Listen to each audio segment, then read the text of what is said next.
Hey guys, what is up? Welcome back to my channel. It's been like 3 weeks? I know I've been working on my website, working on a couple of offers, and also I've been doing a few programs. But anyway, I won't bore you with the details of what I've been up to. Just know that good things are on their way. And I have a website. I'm gonna link it right here. For those of you that are new, welcome. For those of you that have been with me, today I want to talk about imposter syndrome. Now, I want to talk about imposter syndrome because this is something that we all go through every time we level up, every time we change process, every time we pick a side hustle, every time we do something different to what we're used to doing, we have imposter syndrome. And also, did you know that we all go through well, not all, but we also go through imposter syndrome in our daily lives with our friends? Now, I'm going to share that with you in a second. But first, I like to start with a definition. You know me. So, the definition of imposter syndrome is, so it's when you doubt your accomplishments or talent and have a consistent, internalized, probably untrue fear of being exposed as a fraud. So you're doubting your talent, even though you have them, and accomplishment, even though you have them, but you are afraid of being exposed as a fraud. And the second one is when you pretend to be into certain things in order to fit in, even though you don't enjoy those things, but you want to fit in. And here's an example, sometimes let's say your friends might be into golf, and instead of for you to be like, I'm not into this, but I want to spend time with you, so I'm going to come, you pretend to be into golf, or you pretend to be into drinking every single weekend, and then you become a fraud. Okay, not you become a fraud, but then you have the fear of being exposed as a fraud or as someone who's not into the same thing. So you work and push really hard, try and impress and fit in. So my story with imposter syndrome, I actually had both of these. So I moved to England from Zimbabwe when I was 15 years old, and I'm so grateful to be here. Like, the opportunities that have happened, so many things have opened for me, and I'm just, honestly, I'm really, really grateful. However, when I moved here, now there are so many good things too, but I just want to focus on this particular story that then led to my imposter syndrome. I used to get bullied, as do all kids, right? So this is not the only reason, but anyway, this is how I reacted to it. It was, why do you sound American when you come from Africa? Why do you like crisps when everybody eats sweets? Like, it was just petty stuff. When I think about it now, I'm like, so what? Like, I'm into sweets, you're into crisps, it's fine. But at the time, it was like, I'm not going to fit in if I don't like chocolate. I'm not going to fit in if I don't like gummy bears or whatever it is they were into. And then obviously I was like, okay, I'm going to make sure I work really hard, and I'm going to make sure people around me make all the decisions, and I'm just going to go with the flow. That kept me going for a while, to the point where I went to university and I wanted to study psychology, but psychology takes a lot of reading, and I love psychology and how the brain works and all that stuff. My mom will tell you this, like, she's always like, you Tanya, you like to anyway.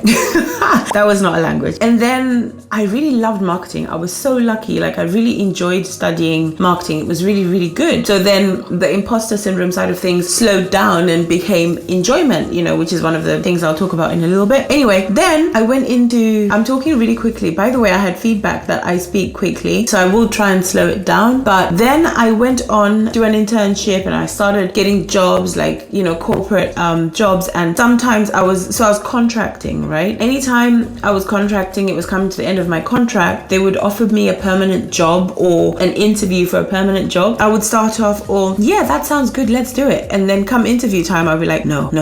And I would chicken out because I knew, or I felt that it was coming close to being exposed for being an imposter, even though I had earned my stripes. If you feel you need to earn your stripes, like, I had the degree, I had done the work, they had seen I can do it, but I still didn't feel like I fit in. I still felt like a part of me was not living in my truth. And so I used to contract from job to job to job. And during this time, even towards the end of university, I started eating a lot, like eating and retaining and eating. Like, now I still eat lots, but I don't retain it all. And I was retaining all this food because in my mind, it was like, oh my gosh, this is the only thing I can control. This is the only thing I'm in control of. Everything else around me, I'm just acting like everybody else because that's what makes you cool. That's what makes you fit in, whatever it is, let's go drinking Thursday, Friday, Saturday, recover Sunday, Monday, Tuesday, complain about the weekend. Like, I was deep in that cycle of life. I used to travel loads. I used to travel at least every month. It would be like long weekends. Sometimes it would be a long week, whatever it was. But I used to make sure I traveled at least 8-9 times per year, short destinations, long destinations outside London, but that was just my way of refreshing, recuperating. Little did I know that I was already burnt out. And then it got to the point where I kept on putting on weight, and I was now the biggest I'd ever been, and I hated it. But everybody complains about their weight. I fit in because I'm complaining about extra weight, and so I'll just keep eating because that's the one thing that I can control. But then I'm still fitting in with everybody else, even though I pretend like I like it when I don't. Like, it was just anyway.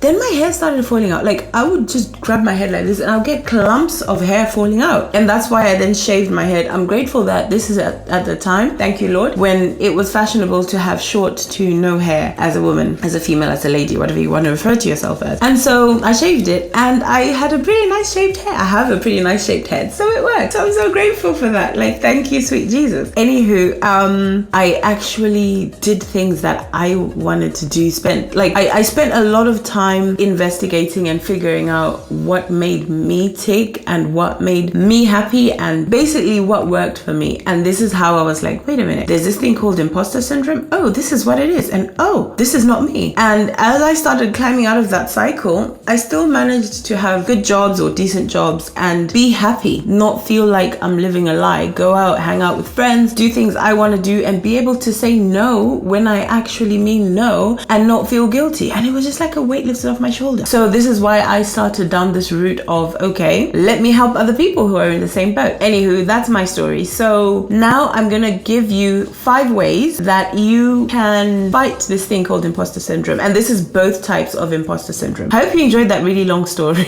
Okay, so number 1 is do something you actually enjoy. Like, whether it's a job or something that something you enjoy, whether it's a job or with friends or people or trying out something new, but something that you enjoy, because you're less likely to have that pressure of wanting to perform, and you will be more confident, and then you'll just radiate and attract more new connections. Simple. And also the thing about that is, like, you're more likely to fall in love with the process. So forget about the results of what you're doing. And when you fall in love with the process, that is manifestation 101. Like, that is literally detaching from the outcome, falling in love with the process, and the result just comes to you. Okay, number 2 is for y'all going into side hustles, or maybe you have a promotion at work or a career in what you studied.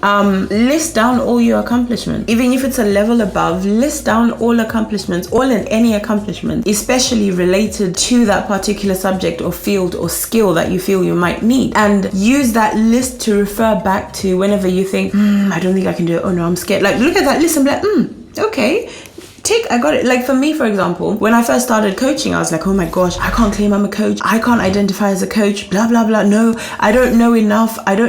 Even though in knowing enough, I've done a qualification, right? I have a certificate that says I'm a qualified coach certified in leadership. I have done multiple programs. I have been a one-on-one client. So I have been on both sides of the coaching. I have learned the theory side of things, and then I've also been a client. So I know enough about coaching, guys, to be a coach. So listing all those accomplishments and all those things I've read then makes me feel more confident to carry on doing what I do. Number 3, guys, is notice. I keep saying, guys, notice facts versus feelings. So you might feel like don't know enough, but the facts are you do. You have enough information, or the facts are you don't need to know because you learn on the job. Like, whatever it is you're feeling, is it a feeling or is it a fact? Because if it's a feeling, it's likely to be the opposite feeling to what the true fact is. Number 4, guys, is release perfectionism. This thing called perfection is shooting you in the foot.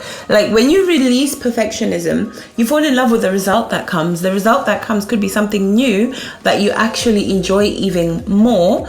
Sorry for that reminder that just popped up. Another advantage of it is that you then have people who are more qualified or experienced in that field who can then help you, because you're releasing the fact that you're perfect. You're seeing what you want for it to be better, and then you're going to someone who knows, who can then help you get to that perfect result. And then that obviously means you're learning more from these people. So these people can help you, but you're learning and increasing your skills, and then your level of perfection goes even higher. And you're releasing the pressure of perfectionism. When you release this thing called pressure, what happens is you perform with no pressure, no, oh my God, this is how it has to look. And you're likely to perform better. I can guarantee you guys. Or you just have less pressure. I mean, there's good pressure. Like, competitiveness and gamification if you're anything like me. But the bad pressure is gone. Number 5, guys, is journaling. I know journaling is like my tip for everything. Journaling or deep thinking. You know, some of the questions that you can ask yourselves are, why do you feel like you need to be perfect? Why do you feel like you're an imposter? Why do you feel like you don't fit in this situation? Do you really want to be here? What would you rather be doing instead? And the most important, does this bring me joy? Thank you, Brittany Martinson. Does this bring me joy? If the answer is no, then just how can I make it bring me joy? If there is no way I can make it bring me joy, then honestly, giving you money that is enough to do what it is you want to do is still joy. But find the joy it brings you. And if that joy is worth whatever it is, then you automatically focus on the joy. Because remember what I said a few videos back, you can't focus on positive and negative at the same time. It's either you're positive or you're negative. You can't be both. So yes, journaling and deep thinking is my favorite one. If you don't like to write, you can use your voice and just record yourself, or you can just think. Just bringing awareness to it by thinking is already changing the game for yourself. Trust me, guys. So try it out and let me know what you think. Let me know how it goes. I thought I'd sit on the floor today because I wanted to try something different. I wanted to, I don't know, see how it feels. So sometimes I'll stand, I'll be over there, but sometimes I'll sit. And today I'm sitting. Hope you enjoyed that. Let me know what you think in the comments and look out for next week's video. By the way, guys, if I have not said this before, don't forget to subscribe, click like and comment. Let me know what you like to hear and what you don't like to hear, what you want to hear more of. All right, I love you guys. Muchísimas gracias. Mwah. Ciao.